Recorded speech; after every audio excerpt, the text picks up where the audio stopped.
Bago nga tayo magsimula ay isang malaking shoutout kay Christian Paul Angtud, Erwin Dosalodario, John Blagger, Edmond Cubal Supnet, Ronald Berbosidad, Nel Herbito, Chodoro Alonso, Mario Martir, Randy Tan, Jamie Amadar.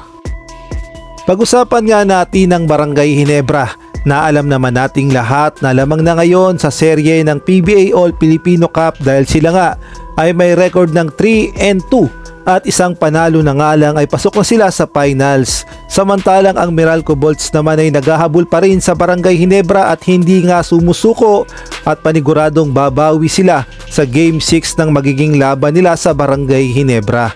Ngunit sa kabila nga ng lamang ng Barangay Ginebra sa Meralco Bolts ay hindi pa rin maiwasan na questionin ang kakayahan at lakas ng Barangay Ginebra, lalong-lalo na ang kanilang mga naging panalo sa Meralco Bolts. Ang sabi kasi ng mga basher ay mukhang tinulungan lang daw o ginapang lang daw ng SMC ang mga naging panalo ng Barangay Ginebra dahil ang gusto nga raw mangyari ng SMC ay magkaharap ang San Miguel Birmen at Barangay Ginebra sa finals dahil panigurado raw na tatauhin at maraming manonood at mas lalaki ang interes at kay na rin ang kita ng PBA dahil alam naman natin na kapag nakakapasok ang Barangay Ginebra, San Miguel Birmen at Magnolia sa finals ay matik.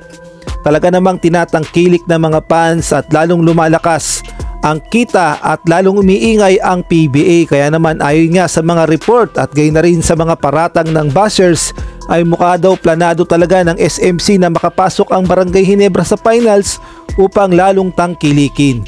At isa nga sa mga bumabatikos ngayon sa Barangay Ginebra sa SMC ang sport writer analyst ng Spin.ph na si Sir Homer Saison.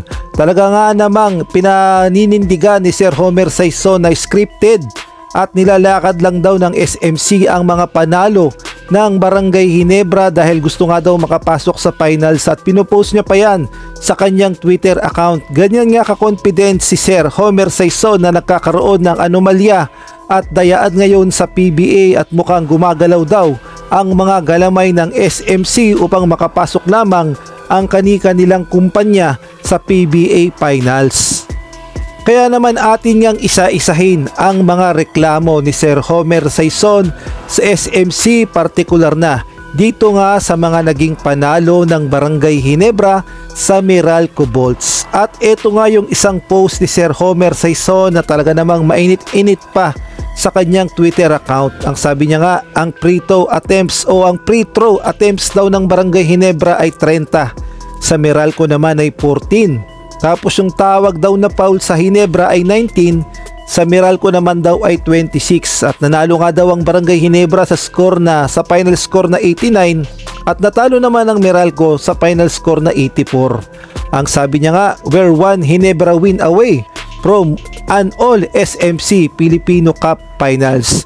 How exciting! So lumalabas na pinaparatangan talaga ni Sir Homer Saison na ang PBA Finals ngayon ay pang SMC lang o nilalakad lang ng SMC.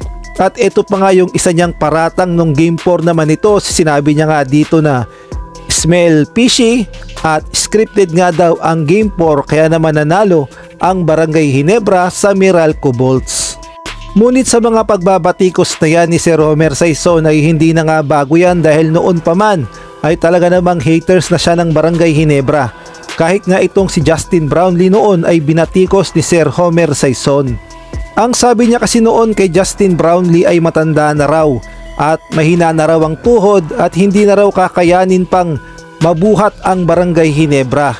Napahiya nga noon si Sir Homer Saison noong taong 2022 dahil nagawa pang tulungan ni Justin Brownlee na makuha ng Barangay Ginebra ang kampyonato kontra nga sa Bay Area Dragon kung ating babalikan noong Commissioner's Cup 2022. At kung kayo naman ang tatanungin, sa tingin nyo ay scripted ba talaga ang PBA semifinals at mukhang ginagapang ba talaga ng SMC ang semifinals? At ayun na rin yan sa mga naging paratang ni Sir Homer Saison na mukhang confidence siya sa kanyang sinasabi. Maaari kayong magbigay ng opinion at komento sa comment section.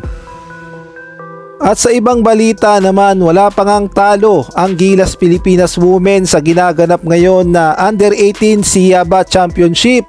Hindi pa nga nagasgasan ang record ng Gilas Pilipinas Women at talaga namang pinahirapan nila, tinambakan at winalis ang kanilang mga nakaharap na kabilang na lamang dyan ang Malaysia, Thailand at Indonesia. Talaga nga namang future is bright para sa Gilas Pilipinas Women at sa mga batang player na ito ay mukhang sila na ang papalit sa mga naunang Gilas Pilipinas Women at mukhang sila ang magtataas ng bandila ng Pilipinas pagdating sa Asia at gayon na rin sa international competition.